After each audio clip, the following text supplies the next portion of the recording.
शिक्षाले हामीलाई गफै मात्रै गर्न सिकाउँछ, जुन शिक्षाले हामीलाई अल्छी बनाउँछ, जुन शिक्षाले हामीलाई माटोदेखि टाढो भाग मोरजाक भनेर भन्छ, जुन शिक्षाले हामीलाई स्वदेशको होइन विदेशको मोह जगाइदिन्छ।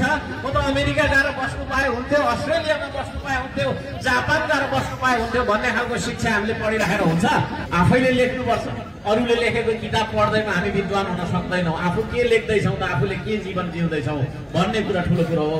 म यहाँ सबैजनालाई के भन्न चाहन्छु, खतरा पढेको मान्छे एउटा बिजुलीको बल्ब तपाईँको चाहिँ बिग्रियो भने फेर्न आउँदैन। आउँछ आउँछ आउँदैन है। हामी साह्रै धेरै पढेको मान्छे टिलिक्क पढेको तपाईँको आइरनको तपाईँको छैन के अरे होइन लुगा लाउन खोज्छौँ, त्यो आफूले राखेको सर्ट सिलाउन आउँछ।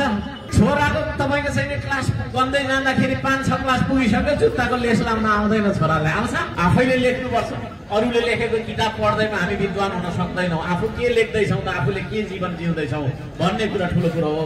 म यहाँ सबैजनालाई के भन्न चाहन्छु, बहुमत मात्रै पाऊँ, 3 दिन मात्रै लगाउँछौँ स्कुल, पिसाब फेर्न चाहिँ नसिकाउने। अनि एक झोला सकि नसकेको 10 केजीको झोला बोकाएर स्कुल पठाएर उसले पढेर के सिक्छ? श्रम संस्कृतिको पहिलो एजेन्डै थियो। हामी तपाईँको चाहिँ त्यहाँ पुग्ने बित्तिकै हामी बहुमत मात्रै पाऊँ, 3 दिन मात्रै लगाउँछौँ स्कुल। त्यो यत्रो यत्रो किन किताब पढ्नु, सानो पढौँ न। बिचरा नाम भन्दा नानी भन्यो भने के भन्छ, बाउको नाम के हो भने के भन्छ।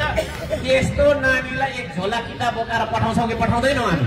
घटुमा पिसाब फेरिरहेको हुन्छ बिचरा, सानो क्या बालकले पिसाब फेर्न चाहिँ नसिकाउने। अनि एक झोला सकि नसकेको 10 केजीको झोला बोकाएर स्कुल पठाएर उसले पढेर के सिक्छ?